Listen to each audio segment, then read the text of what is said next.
Hello, you wonderful people, and welcome to another episode of Not Too Comic Book. This being a show where I talk about TV shows that are adaptations of comic books. For today's episode, I'm going to talk about the latest episode of Riverdale, a great episode. A lot of really interesting things went down in this episode, so let's break it down. We reached the conclusion of the Riverdale event, and they saved the trippiest and craziest and wildest episode for last, as everyone proceeds to wake up from their respective dreams being like, oh man, did that happen? So we go from Jughead and we go to Archie and Betty. It's like, oh, you were being sacrificed to Tony and Fangs. Like, oh, like you became a ghost. And then Reggie and Veronica, like, oh, did I get dragged to hell? And then Cheryl and Nana Rose, like, oh, we switched bodies. And then Jughead's just like kind of like caught in a bit of a daze, because then we did see his dead body at the beginning, because the whole thing was like, right, this isn't some made up story, this is something else. And so Jughead ends up going to school, teaching and everything like that, because it's like, oh, it's your first day back. And he's like, okay. And he starts walking through the class and he's like, wait, he sees every one of his classmates as high schoolers again. He's like, wait, what? And even Archie with the music teacher even looks to Jughead and winks. Jughead's like, what the hell is going on? He goes in the bathroom and splashes. And lo and behold, who's beside him? He's like, Ben? I was like, who the hell is Ben? And luckily for the recap, oh, Ben's one of the kids that killed himself because of the whole Gargoyle King situation back in season 3. And he's like, no, you're supposed to be dead. It's like, oh, but hallucinations, the beginning of like signs of like schizophrenia or something like that. And you're like, what? What's going on? And he goes around and like his friends are like, everything's fine. And it's like, apparently Archie and Betty are getting married. And it's like, wait, what? It's like, wait, what's going on? This doesn't make any sense. And it's like, he's losing his mind a little bit. But then like Dr. Curdles calls Betty because he found Jughead's body. She's like, you're crazy. Jughead goes to visit and it's himself. And the moment they're close to each other, like the clock cracks, like a thing of water starts cracking. I'm like, is that a paradox? And even Curdle's like, oh, it's a paradox. So it's like, wait, what? What's going on here? I should also note, this is episode 100 of Riverdale. So it's like, wow, I like that a lot of shows go all out with their like 100th episode. I always think that's so dope. And very befitting 100th episode. As Jughead ended up, I forgot what started him down this route, but he ended up finding some comics. And I love it. It's like legitimate like Riverdale comics, I think. But then it specifically ended up, well, it looked like it was like Archie comic stuff, but it was specifically Riverdale stuff as well. So it was like Riverdale as comics. And it's just basically 95 issues that are basically the 95 previous episodes of Riverdale from the very beginning to the season 5 finale. I was like, that's pretty neat. And so Jughead's like, right. And then like after issue 95, Riverdale just stops and then Riverdale starts. I'm like, dude, this episode was so damn meta. It was nuts. Then he got Tabitha reading it. And then he got Archie and Betty to read it. Then Veronica and Reggie. And even Reggie was like, why is there this version of me, which are both handsome, but there's also this version. I was like, oh, is that supposed to be like a more comic accurate Reggie? I completely did not remember that there was a different actor who played Reggie initially.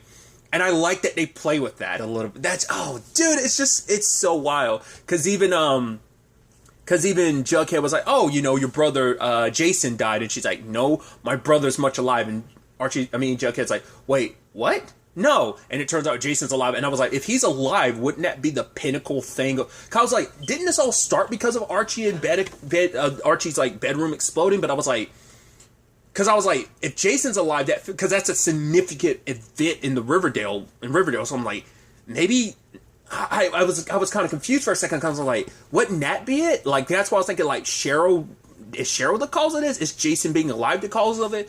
Well, then we move into, we'll also find out that Hiram is actually dead in this universe. He died years ago. So you're like, oh, interesting. I mean, granted, I know the actor who plays Hiram isn't like, left the show in the season 5 finale. That was his last episode. But still, I was like, oh, like they made sure to be like, no, her dad's dead. So it's like, so basically, because, and maybe I've missed the signs early on, but like, I think they designed it to make you think like, no, this is an exact parallel to, Riverdale. It's just, we get, as Jughead says, like nastier and more twisted. But it turns out, no, there are differences in this universe. Like, for example, like, Hiram was the big bad of Riverdale, but then, like, then Jughead starts thinking, like, well, then who's the actual big bad of this universe? Because he started, like, looking for someone to talk to about it, and it's like, oh, the only person who had, like, the parallel universe books, the last person to check them out was Doily, and it's like, oh, he's dead. It's like, no, he's down the hall teaching, and he's there with his long hair and everything. I'm like, hey, you're alive in this universe. And lo and behold, who also shows up? Ethel. It's like, Ethel! I was just thinking about the actress who plays Ethel. I want to say, like, maybe a day or two ago, I was, like, flipping through stuff, and I found, like, the BuzzFeed, like, a whole bunch of, like, BuzzFeed stuff about, like, oh, actors who are actually, like, teenagers when they were cast to play teenagers, because the picture that we're using specifically was of the actress who plays when she was playing Barbara in Stranger Things. R.I.P. Barbara, never forget. But I was like, I just thought the timing was interesting. Like, hey, you pop up in this episode. I was like, Ethel, because I think the last time we saw her was the Gargoyle King stuff in season 3, right? Or was she part of the farm stuff in season 4? I don't remember if she was a part of it. I know. I definitely remember the Gargoyle King stuff, but I want to say maybe the farm stuff too. I just don't remember. But I was like, hey, Ethel, that's awesome. But yeah, Doily's like, oh yeah, like basically like there's multiple universes. It's kind of like there's nothing you can do about it. But Jughead's like, what about the version of me that was murdered and strangled? Like, shouldn't we be like concerned about that in some shape or form? But it's like, nah, don't worry about it. And you're like, man, that's what, you know. But Jughead didn't want to necessarily let it go. But we had like the respective bachelor parties because Veronica's dealing with both dealing with both Reggies, which I love that whole thing of like, he's like, well, I'm Reggie Prime. He's like, dude, you were Reggie for 3 issues. I've been Reggie for dozens. I'm like, once again, how meta that is. Because like I said, because the moment dude popped up, I was like, who the hell is he? I did not remember there was, I mean, I guess, they said 3 issues, so I'm assuming he was only Reggie for like 3 episodes, but I'm like, I did not, I mean, to be fair, it's been like, what, OG, like the first season of Riverdale came out like 2017, so it was like, it's been like 6 years, so like, I think I'm allowed to like have forgotten, because I've only seen every season of Riverdale 1 time, so I didn't remember like there was a different actor. It's been so long, like Reggie looking the way he does now, like the actor playing him currently, I was like, that's all I remember. I didn't even remember to, like, oh, I guess it's playing into that sitcom trope of like, oh yeah, like someone got recast and we're not gonna like pay attention to that at all, which is funny because like, just interesting enough because of how wild and weird this episode is. Obviously, WandaVision did the same thing. Granted, not everyone was too happy about that decision with the whole, like, I get it, like, in the grand scheme of things, it's like, oh yeah, was it like, maybe you could make it something in the future. Some people are like, were disappointed by that, but like, because it's like, use that very specific actor, but I'm like, I'm still fine with it because I'm like, especially when, Matt, like the showrunner, was like, yeah, because like sitcoms do, and I'm like, that is a very sitcom thing to do, just like recast people and just not make a thing out of it. Like, I can see, but I also get why people would also be upset about it, but I'm like totally fine with that. Once again, the Ralph Boner of it all. Like, I'm fine with that. It reminded me of that a little bit. So I just thought that was like interesting. And so like, Reggie Prime, or OG Reggie, ends up going to the bachelorette party, and he's up being like one of the dancers or strippers, and then like the other Reggie ends up going to the bachelor party. So I just love that. And even Archie being like, yeah, I just wish my dad was here, you know? And then we have that like moment where like they flash back to the episode, like that time Archie had a dream about his dad being there at his wedding and stuff like that. And I was like, oh, you know, but I thought that was kind of a nice little thing, you know, just like, oh. But, you know, we slowly but surely start unveiling this whole thing, because, well, at one point it turns out, Jason ended up getting kidnapped by, the Black Hood, and you're like, oh, that's interesting. And then, Jughead knew exactly where to find him, so Sheriff Keller, Archie, and him went there, and it turns out, yes, he was at the White Worm, because that's where Jason was when he originally died in Riverdale. So they show up and put the Black Hood down. I'm like, who's the Black Hood? Who's it going to be? And it's like, oh, there's no Hiram Lodge in this universe, so of course it's going to be Clifford Blossom. It's like, man, that sucks. Regardless of whatever universe, you're still a piece of crap that kills your son.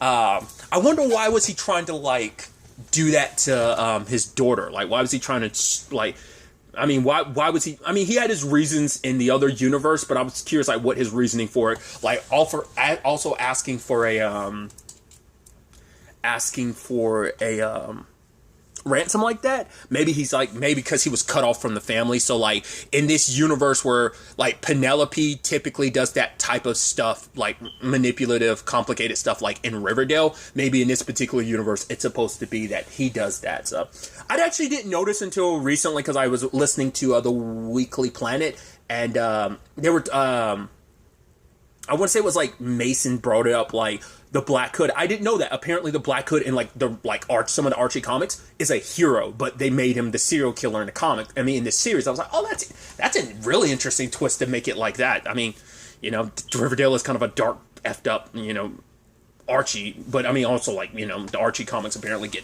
kind of dark in their own ways in some, you know, once again, it's like you could do anything in these universes because of like, you know, just how expansive and how many genres the Archie comics apparently cover. So I just thought that was kind of an interesting development. I was like, oh, that's so fascinating. I was like, oh, that's interesting. So to bring the character back to like that, and it's like, oh, it's not Hal. And immediately later on, you see that Hal's still alive in this universe. Oh, because you're not a serial killer in this universe. That was like, because I meant to, I'm curious, because if I go back, I feel like there might have been subtle differences, but I feel like this is the first episode to really like point out the major and minor differences of the universe. Like I said, you know, it just all seemed like it was just a straightforward copy from the beginning. And because even Doyle was kind of pointing at that, like, oh no, it's supposed to be an exact copy. Even saying like, oh, it's not a paradox when Jughead got close to his body. It was more like an anomaly. So that was fascinating.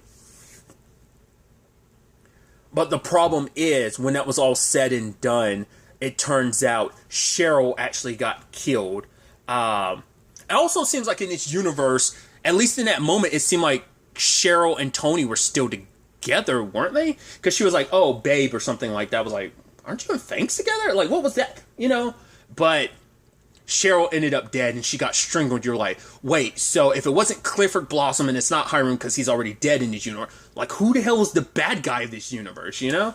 But then it's like, it's Doily, because it turns out both universes are bleeding over into each other. Basically, we're getting like, once again, this multiverse stuff, man. We're Crisis of Infinite Earth thing this a little Earths thing it a little bit, because it's like, yeah, they're collapsing. These two universes are literally collapsing upon themselves, and they're bleeding over, and like innocent people are getting killed.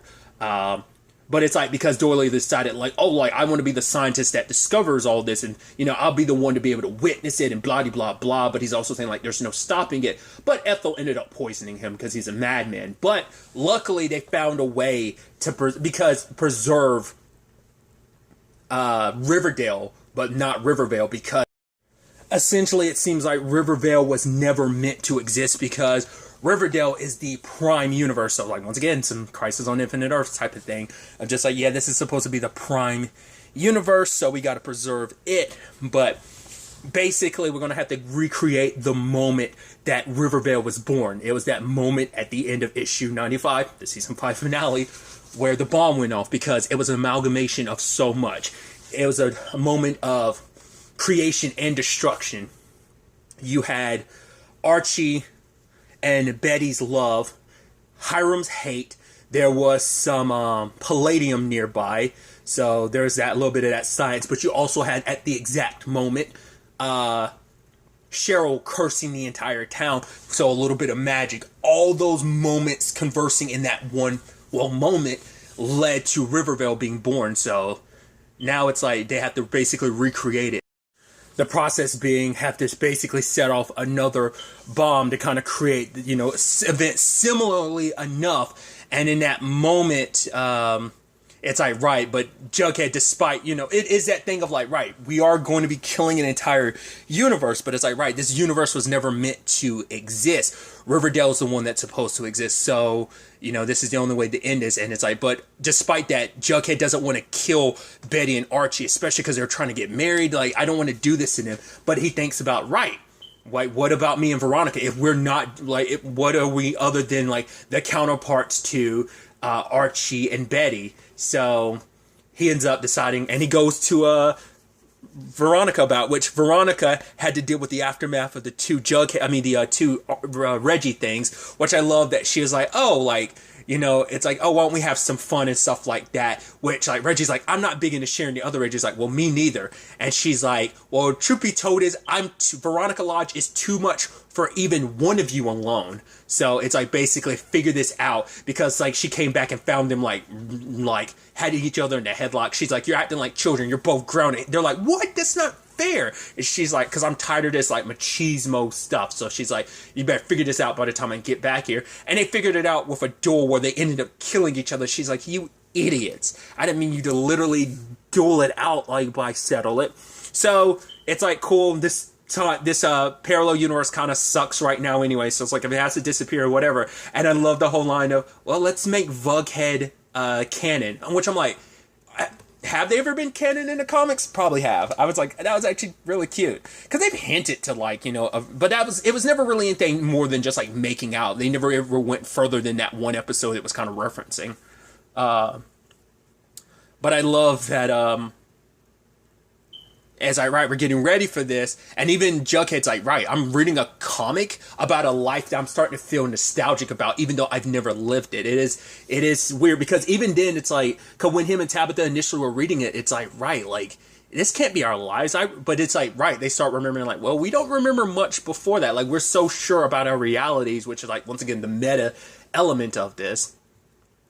But in that moment, Archie shows up, and I was like, oh, like, Veronica told you, and you're trying to stop him from doing something crazy. It's like, oh no, he killed Veronica. He killed Cheryl and the other Jughead, because this Archie is, you know, he's the polar opposite. He's the big bad, which I think makes the most sense. I mean, he's the evil doppelganger because, I mean, complicated doppelganger, because Archie is the hero of Riverdale, so of course his doppelganger would be the villain. But essentially it is this situation of, for him, at that point of creation and destruction, he basically got answers to the entire universe. And he says, for this reality, who cares if I kill Veronica? Like, she's going to come back. Like, people who die come back in this reality. It's like, I guess that also explains, like, well, it's like, well, Veronica's dad is dead, but it's like, well, I guess the thing is, maybe she's only thinking that because, like, her memories of this world were bleeding together. But now that the world is what it is, it's like, no. He'll come back eventually, too. But it's like,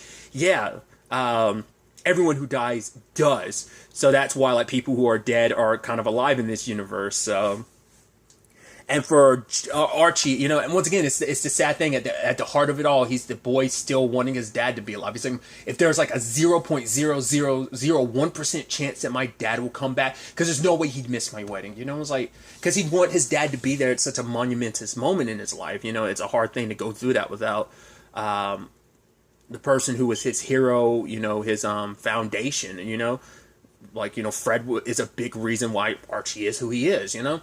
And so it's so fascinating to be like, knowing that he did this. That's why I'm like, he's complicated in the sense that technically he's the villain, the big bad, but also he's like, I'm not a villain. I'm just, you know, like I said, he's just a guy missing his dad, and just, you know, he wants this reality to keep going. But then, like, Jughead is like, if this keeps going, like, you'll end up destroying not just one universe, but two. But for him, it's like, I don't care. As long as he could get his dad back, he doesn't care. You know, because it might not even be worth it in the end. But he won't let Jughead win, so he gets ready to kill Jughead. I was almost wondering if this moment would technically count like two brothers kind of forced to battle each other, you know? Like, if that would be a moment of love. But luckily, Betty shows up and kills him. And it's up to them to recreate the moment now, because they're the only ones that can save this universe now. And, but before they could, all of a sudden, narrator Jughead shows up. I'm like, wait, what? Twist after when are the twists going to stop? But then he's like, we don't have to do this. There's another way to save the universe. Well, after he died, he basically went to he was like, oh, the Pop's chocolate shop in the sky.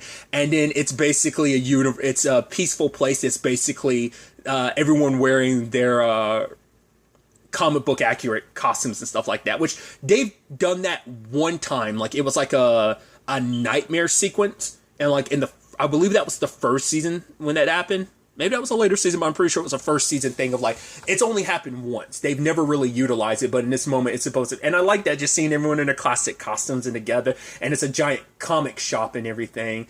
And he read the different comics. He even saw like how this plays out. The comic book that exists between issue 95 and 96, the bridge between Riverdale and Rivervale, the moment of everything. And so he came back here and, now he knows a way to save everyone. Because basically he needed a new power source because Riverdale was feeding off of Riverdale. That's how it kept existing. But we need a new power source. And that power source is imagination. Because what is the opposite of destruction? Creation. And nothing more creative than the endless bounds of someone's imagination. And so now this Riverdale's Jughead is going to have to fill that role. He's like, right, this is why I became sentient and aware of it. And I even love Betty being like, well, why don't you become like the power source? And he was like, I can't. I'm the narrator. He's the writer. I love that. But obviously, like, the sad thing is Betty won't even remember this. She's like, I won't be able to move on. He's like, actually, you will. It'll take some time, but you'll eventually forget about Jughead's sacrifice. But for him, it's like, right, if this means not only saving one universe, but two, then I'll keep it going. Like, he'll write stories that will keep feeding Riverdale. So I thought that was so neat how that ultimately ends up playing out. Like, basically Riverdale gets stuck in a perpetual time loop. The loop keeps feeding itself because of him becoming aware of the truth, he ends up becoming the one telling these stories. So the stories we've gotten so far, that's all, that also plays into the thing of like, right, when people die, they come back. I think that principle still stays alive in this universe. So that's kind of interesting to know that. But like all the stories, we've gotten worse stories that Jughead told. Narrator Jughead told. And now, I thought that, but he'd have to be locked away forever to do this, to keep it up. And so, narrator Jughead and Betty stay there waiting for the bomb to come off as Archie came back, was pounding at the door, playing out just like the comic book did. And in that moment, the pounding went away, the bomb went away, and when they came downstairs, like, everything was normal. And it's like, wait, what were we doing? So they don't remember. But I'm glad to know Jughead isn't alone. It's Ethel there with him, which I'm like, yeah, she's kind of like his assistant as he kind of plays almost kind of like a god role in this situation. So I thought that was neat. But also, I was almost wondering if like Ethel, because when Ethel kind of had that look, kind of that sad look when he was like, oh, I'm going to go to Veronica. I was like, well, because we know Ethel, I think she had a thing for... Well, we know, like, at one point in time to get information out of him, she like, oh, you have to kiss me, Jughead, or something like that. Back in season 3. But it's like, yeah, because she's always secretly had a thing for Jughead for a while, if I remember correctly. So, them kind of being together in this moment was pretty dope. It's like, yeah. So I also like that he isn't alone, like, because it's like, right, she helped save the universe, and now she gets to be here, like, along the way, kind of being, like, helping keep the universe alive. And I think it works out for Jughead, too, to have someone by his side. And so, obviously, everything kind of plays out in Riverdale. It's like, right, obviously, Tabitha and him move in together in this universe, but he also brings his comics without him even realizing the stories inside will help save the universe, So, once again, that perpetual loop of things. But it's also like, right, but what happened in Riverdale? He's like, well, maybe someone changed how things played. I'm like, oh, that's interesting how we're playing it into, like, the narrative of Riverdale, that it's like, nah, like, because it couldn't, so it might be implied, because my thought was, I brought this up at the very beginning, I thought this entire thing was, like, inside of Archie's head, that basically he was in, like, like, your dream sequence, like, oh, this character's in a coma, and it was all very Wizard of Oz-esque, but no, it turns out they made it, so it's like, they made it, like, a larger thing of, like, there's actually a multiverse crazy thing going on here, but, this universe is unaware of all of that, So, I just thought that was kind of a neat little interesting development in that regard. So, making and like tying it, like instead of, this could have easily just been its own thing, which it still 100% is, but this way you kind of bleed it in a little bit to be like, it actually plays into why the rest of the season plays out normally, because things were changed for the better, because Betty gets a call, like, right, something was changed, because she never got a call in the season 5 finale. They found the bomb in themselves at like the last second, and then it exploded, but she gets a call, and she's like, telling Archie, like, we gotta go. Now, what that's going to do is, like, when the time comes in the story, we're going to find out someone warned them ahead of time, but we're not going to get into the whole, like, oh man, multiverse and stuff, like, oh, a different, it's like, no, like, it's just going to be like a little thing that got slipped in before the universe is separated, is all that's going to be. So, who that person is, like how, like what that'll actually be in the confines of the story, who it was that knew the bomb was planted, like who was trying to warn Betty and Archie's going to be a mystery. They're probably going to have to, well, unveil. But then also, it's still going to be interesting because in the aftermath of it, Archie's house still gets pretty destroyed because of it, and obviously, like the aftermath of that. Plus, Jughead was nearby, and we see here his ears still ringing, and that's why I'm like, do you think he's going to lose his hearing because of that? Or is it going to be a thing of like, oh, that's just because of the initial explosion? That's just going to be interesting to see how they handle that as well. But we're also going to be picking up with, like, right, Cheryl's little curse on the town, her pissed at everybody because of finding out what happened to her ancestor, how that all ends up playing out over the course of the season. Plus, there's still the TBK situation that I'm sure is going to play out for Betty. But now that we're back in Riverdale, it's definitely going to be really interesting to see where all the stories canonically take us to a certain extent.